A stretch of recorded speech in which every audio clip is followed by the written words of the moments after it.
Hello and welcome to all our viewers in Nigeria and around the world to Midday News on Global Television. Coming to you live from the nation's capital, Abuja, I am Uyi Agmofwebe, reminding our viewers that we are on DSTV, channel 365 and Star Times 276. You can download the Global TV Nigeria mobile app for Android and iOS devices to keep track of our 247 broadcast. President Bola Tinubu has been conferred an honorary knighthood by the government of St. Lucia during his state visits to the country.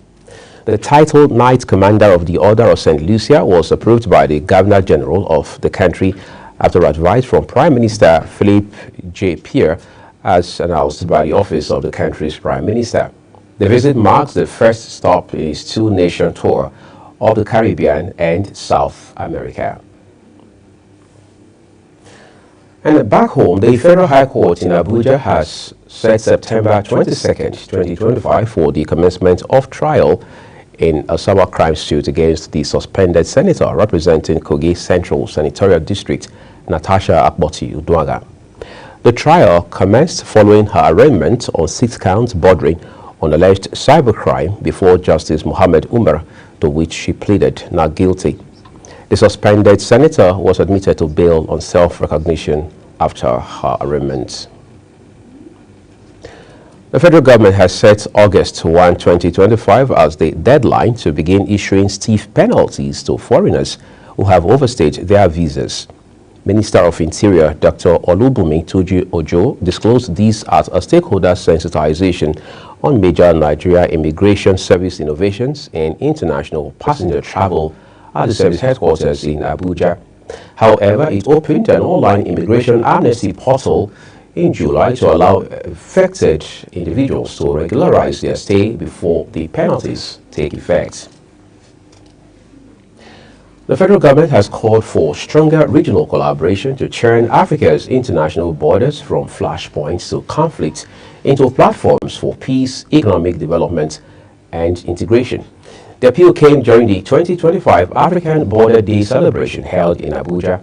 In a keynote address, the Director General of the National Boundary Commission, Adamu Adaji, emphasized the need for African nations to rethink their approach to borders, saying good fences will make good neighbors.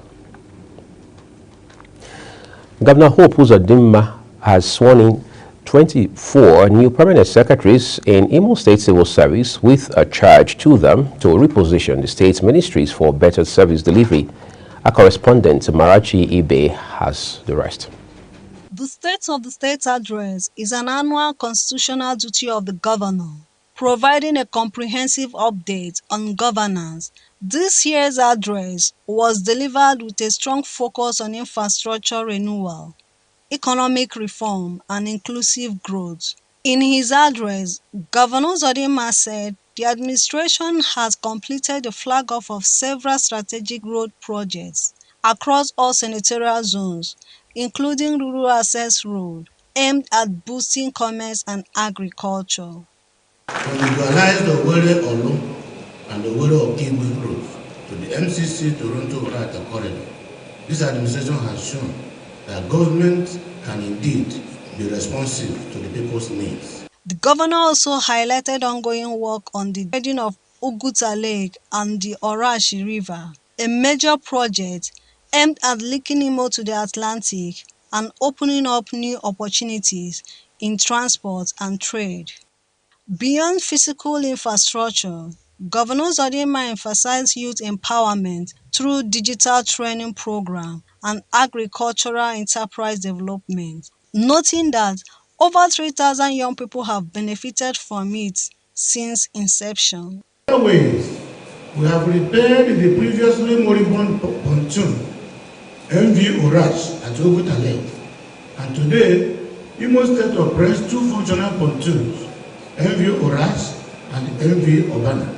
In his remarks, the Speaker of the House, Right Honorable Chiko Olembe, commended the governor's leadership and pledged legislative backing to sustain the momentum.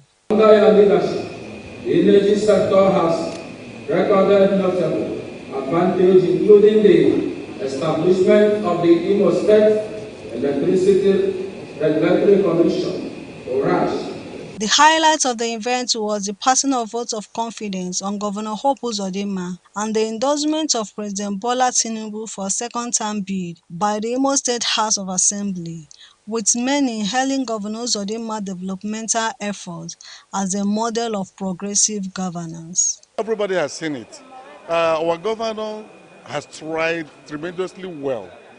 Everything is ranging from the hotels, from the roads. We call him road master in our area. Governor Hope Uzodinma's message today is clear. The groundwork has been laid. Imo is moving forward with a clear result and a bold plan ahead. The administration says the best is yet to come. From Imo State House of Assembly, Amarachi Ibe reporting for Global TV News. Well, thank you so very much, Imo State correspondent Amarachi. The Speaker of the Economic Community of West African States, ECOWAS Parliament, Adja Ibrahima, has called for a strong legal framework for artificial intelligence development across West Africa. She made the call at a delocalized meeting of the Parliament's Joint Committee in Dakar, Senegal, focusing on education, science, and digital innovation. Represented by Second Deputy Speaker Ajaratu Kolbeli, Ibrahima says the sub-region must adopt new learning models to meet global technological demands.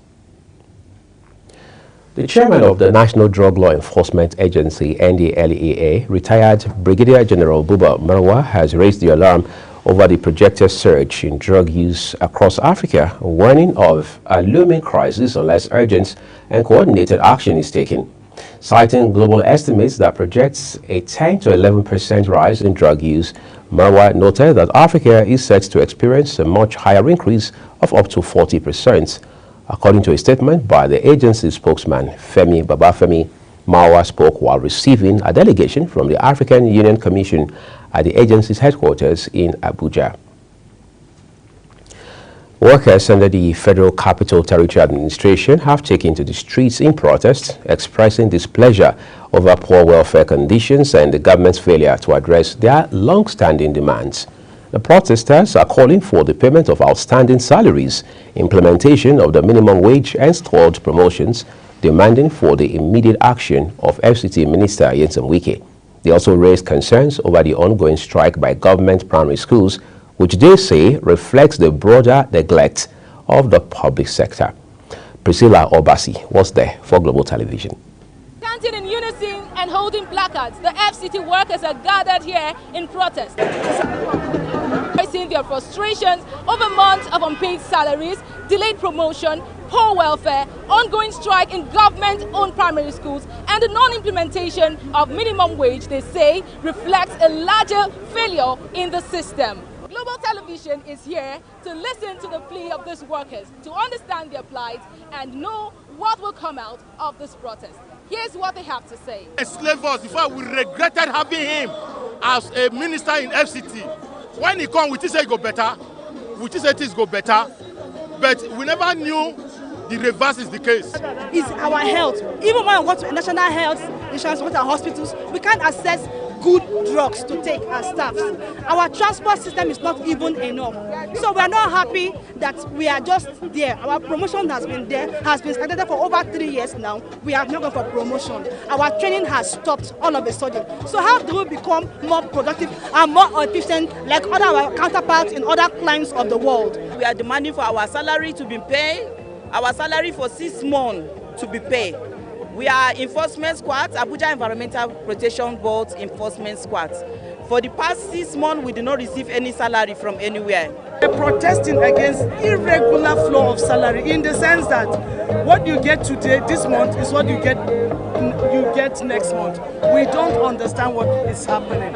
You get 100,000 today, tomorrow you get 80,000. We're protesting against such irregularities.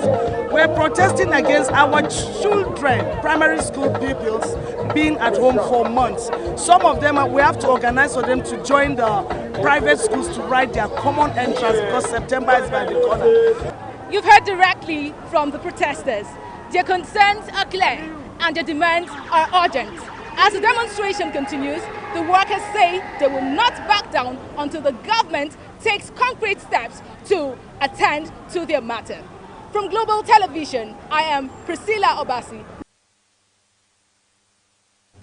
We appreciate you for your reporting, Priscilla. Let's turn to other stories for you now. The National Health Insurance Authority, NHIA, has sanctioned 49 healthcare facilities and 47 health management organizations, HMOs, in 2024 over violations of its operational guidelines.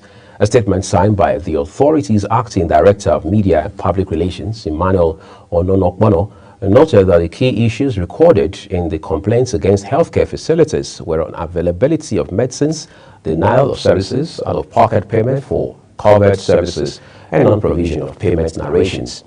For the health maintenance organizations, it said issues were related to delays or denials of referral authorization codes, delays in settlement of agreed reconciled payments, refusal to monitor quality assurance in facilities. The Ghanaian police say 76 Ghanaians who were trafficked to Nigeria under a fraudulent recruitment scheme have been rescued. The victims, mostly young men, were lured with promises of football contracts with top foreign teams, job placements abroad, or assistance with visa processing. Upon arrival, their travel documents and mobile phones were seized and they were housed in overcrowded rooms under poor conditions. You're watching the live broadcast of the Midday News. When the rest of the broadcast returns, United Nations urges greater investments in Nigeria's micro, small, and medium-scale enterprises. We have those details for you from the world of business, as well as other stories from foreign and, of course, poor segments. Please stay with us.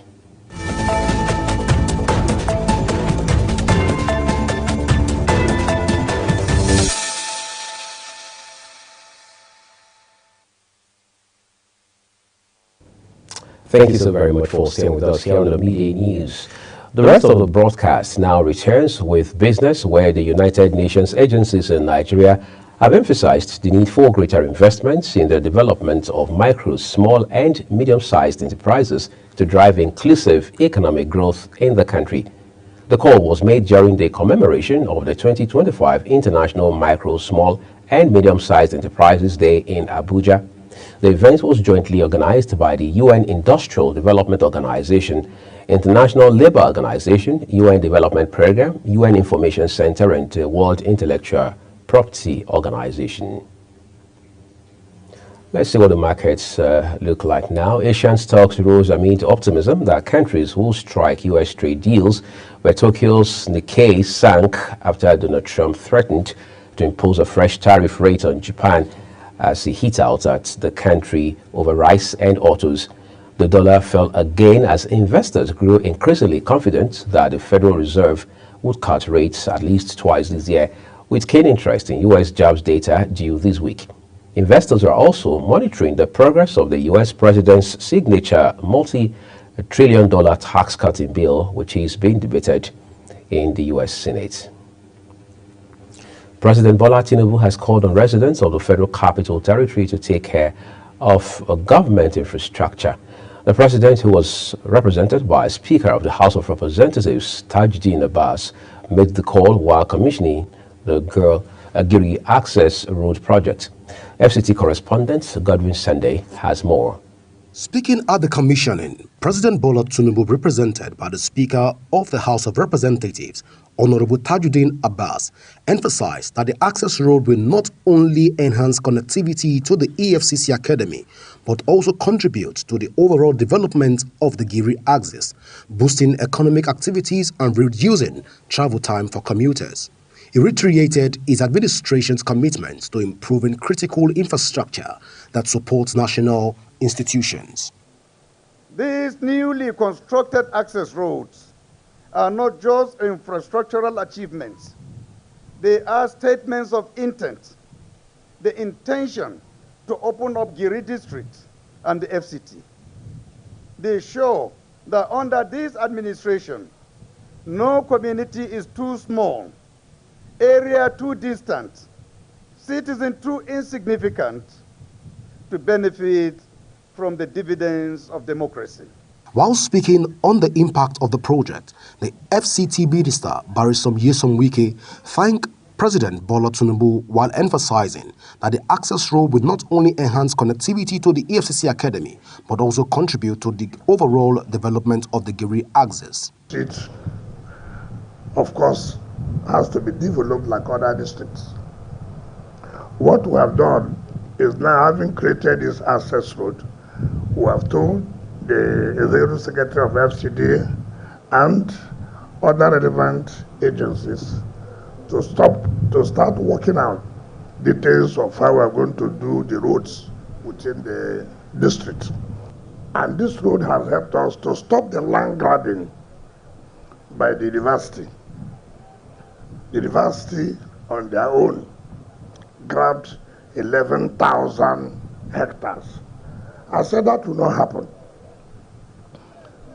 Officials of the Federal Capital Development Authorities, representatives of the Economic and Financial Crimes Commission, EFCC, well-wishers and stakeholders in the construction sector were present to witness the commissioning of the 3-kilometer access road linking the Bill Clinton interchange on the Airport Expressway, Giri District, Abuja. Godwin Sunday, reporting for Global Television. Oh, we appreciate you, Godwin Sunday. The persistent increase in the price of premium motor spirits, popularly called petrol, is taking a heavy toll on Nigeria, the residents in Abuja, as transport costs continue to soar across the country's capital. Commuters, drivers, and small business owners say the high cost of petrol is disrupting daily routines and stretching household budgets to the limit. Kabir Hassan now reports. The removal of fuel subsidy and the continual rise in petrol prices have had a ripple effect on the cost of transportation across Nigeria. Commuters at major parks and residents say fares have more than doubled, with many now working long distance or cutting down on their daily movements. Every day petrol going up, and then even food price, and then the problem of this country is petrol. Anytime that petrol go up, everything will go high. Petrol is the major substance in the economy. Anything that affects petrol affects the cost of living of everybody. The CNG, they try to help, but you know why they rampant. It is very low price. It's affordable, but the fuel is not affordable like that. Every day you will see fuel price increment without consultation, without even hearing from masses. Honestly, it's really affecting us. You see, the cost of Nigeria is fuel. So they hear me. If the fuel can go down to 500, the cost of Nigeria will reduce. Please, the government should work on that by reducing the price of fuel. For many residents of Abuja, the struggle is not just about earning a living. It also borders on the ability to afford getting to work, the market, or even schools. As fuel prices remain high and fares follow suit, the hopes for many Nigerians is a lasting solution that eases the pressure on everyday citizens. Kabir Hassan reporting for Global TV News. From Kabir's report now, let's go to the foreign scene, where U.S. senators were in a marathon session of amendment votes as Republicans sought to pass Donald Trump's flagship spending bill, an unpopular package set to slash social welfare programs and add an eye-watering $3 trillion to the national debt.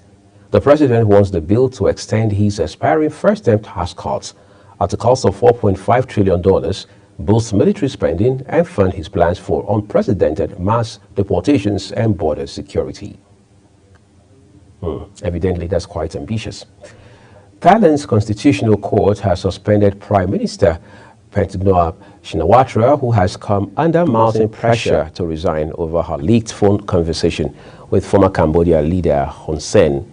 The clip in which Pentagon called him uncle and criticized a Thai military commander sparked public anger and a petition for her dismissal, which the court is now considering. That could make her the third politician in the powerful Shinawatra clan, which has dominated Thai politics for the past 2 decades, to lose power before completing their term. United Nations Secretary General Antonio Guterres has urged the world to ensure prompt increase in resource allocation. Guterres spoke at the opening of a United Nations Aid Conference in Spain as United States-led cuts jeopardize the fight against poverty and climate change. Sharon Ajay has details. Later, but let's get you some excitement now from the world of sports.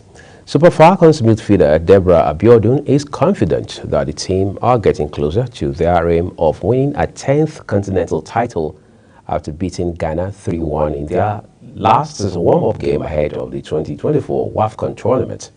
The Super Falcons wrapped up their season against their other nations in Casablanca with a comprehensive win over their West African rivals as BFC forward Asisa Shola, captain Rashida Tajibade and Chiwendu Ihezwa were all on target.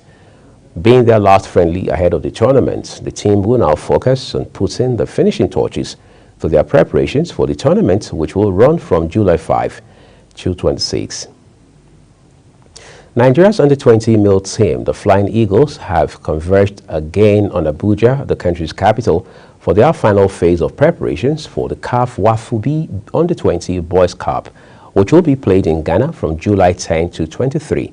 The tournament is said to be organized to foster regional collaboration and showcase emerging football talents across West Africa. The maiden edition in Accra, Ghana, will bring together 13 national under-20 teams from across WAFU Zones A and B, after ending their initial campaign abruptly due to the postponement of the tournament. The head coach of the team, Aliyu Zubairu, confirmed the reception of the team after a new date was announced by the organizers. And that's your midday news. Just to remind you quickly that you can find us on DSTV channel 365 and Star Times 276. Remember to follow us across all of our social media platforms using @GlobalTVNG as well as other handles as you now see on your screen. Download the Global TV Nigeria mobile app for all Android and iOS devices to keep track of our 247 broadcast. I am Uyi Agumofwegwe, thanking you for watching.